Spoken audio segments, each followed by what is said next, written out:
আসসালামু আলাইকুম প্রিয় খামারি ভাই ও বন্ধুরা, আপনারা যে যেখান থেকে আমার এই প্রতিবেদনটি দেখতে পারতেছেন, আমি সবাইকে জানাই আন্তরিক শুভেচ্ছা এবং অভিনন্দন।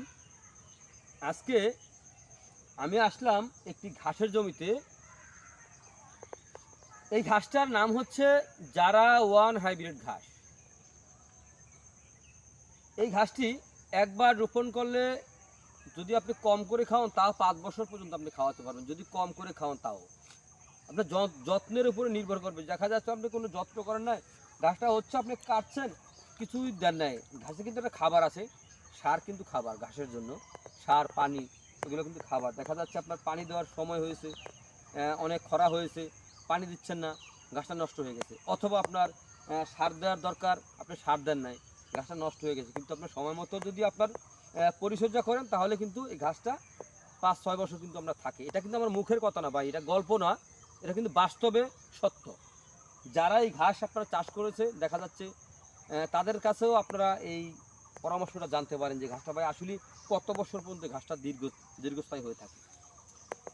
তো এই ঘাসটায় আপনার প্রায় 16-18% প্রোটিন রয়েছে। এই ঘাসটা খাওয়ালে দুধ ও মাংস উভয় বৃদ্ধি হয়ে থাকে। দেখা যাচ্ছে আপনার খ্যার অথবা আপনার দানাদারের উপরে যদি নির্ভর করে যদি আপনি গরু ছাগল পালন করেন তাহলে কিন্তু আপনার খামারে খুব বেশি একটা লাভবান আপনি হতে পারবেন না যদি কাঁচা ঘাস না থাকে। কাঁচা ঘাস হচ্ছে গবাদি পশুর একটি প্রধান খাদ্য।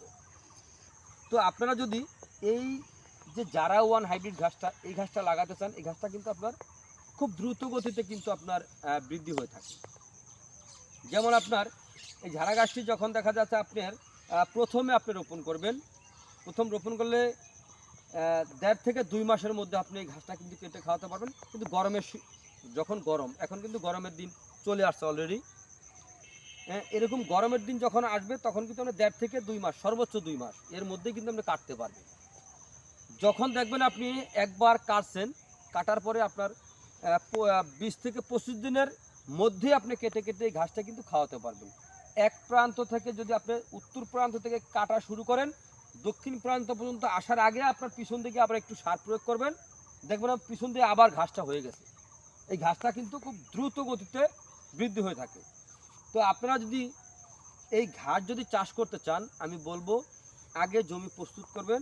প্রস্তুত করার পূর্বেই কিন্তু আগে ঘাসের কাটিংয়ের জন্য আপনারা পরামর্শ নেবেন যে ভাই ঘাসের কাটিংটা কীভাবে নেওয়া যায়। আমরা কিন্তু ভাই এই ঘাসের কাটিং সারা বাংলাদেশে সুন্দরবন কুরিয়ার সার্ভিস অথবা স্টেট ফাস্ট কুরিয়ার সার্ভিসের মাধ্যমে বাংলাদেশের প্রতিটা জেলা উপজেলা এবং কি হোম ডেলিভারিও আমরা এই ঘাসের কাটিং দিয়ে থাকি। চাইলে আপনারাও ঘরে বসে এই ঘাসের কাটিং সংগ্রহ করতে পারেন। এই যে ইন্দোনেশিয়ান স্মার্ট নেপিয়ার ঘাস আছে আরেকটা, এটা হচ্ছে আপনার গরু ছাগল ভেড়া মহিষ সকল গবাদি পশু খেয়ে থাকে। আর এটা কিন্তু আপনার শুধু গরুর জন্য প্রযোজ্য, কারণ এই ঘাসটা কিন্তু ছাগলে বেশি একটা খায় না। এই ঘাসটা কিন্তু গরুর জন্য একটি পারফেক্ট ঘাস। আর ছাগল অথবা গরুর জন্য ইন্দোনেশিয়ান স্মার্ট নেপিয়ার ঘাস। তারপরে রয়েছে আপনার গুয়াতিমালা হাইব্রিড ঘাস, আমেরিকান গুয়াতিমালা হাইব্রিড ঘাস। তারপরে আপনার আরও দুটা রয়েছে আপনার জিঞ্জিবার আর হলো তাইওয়ান ঘাস। এগুলো হচ্ছে আপনার শুকনো জমির ঘাস, আর পানিতে হয়ে থাকে সেগুলো আবার আলাদা ঘাস, এগুলো আপনার অজানা জার্মান, এগুলো আবার পানিতে হয়ে থাকে। আর এই সব ঘাস কিন্তু আপনার যে সকল জমিতে আপনার জোয়ারে পানি হচ্ছে আবার আস্তে আস্তে চলে যাচ্ছে, ওরকম জমিতে আপনি এই ঘাসটা রোপণ করতে পারেন। এই যে জারাওয়ান এই ঘাসটি কিন্তু বর্তমানে বাংলাদেশের যত প্রকার বড় খামারি ভাইরা আছে সকল ভাইরা কিন্তু এই ঘাসের, এই জারা ঘাসের উপর নির্ভর করে কিন্তু খামার প্রতিষ্ঠা করে থাকে। তার পাশাপাশি এখন কিন্তু বর্তমানে এটার পাশে কিন্তু আরেকটা রয়েছে আপনার ইন্দোনেশিয়ার স্মার্ট নেপিয়ার ঘাস। ওটা কিন্তু ভিটামিন ও প্রোটিন রয়েছে। এটার থেকে আপনার এই জারাওয়ান থেকে আপনার ইন্দোনেশিয়ান স্মার্ট নেপিয়ার ঘাসে প্রোটিনের মাত্রাটা অনেক বেশি।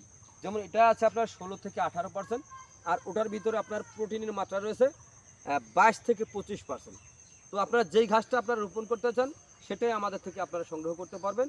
তো আপনারা যে যেখান থেকে আমার এই ভিডিওটি দেখতে পারতেছেন, যদি আপনাদের কাছে আমার এই ভিডিওটি ভালো লেগে থাকে তাহলে আমার চ্যানেলটিকে সাবস্ক্রাইব করবেন। পরবর্তী ভিডিওগুলো দেখার আমন্ত্রণ রইল। তো সকলে ভালো থাকবেন, সুস্থ থাকবেন। আল্লাহ হাফেজ।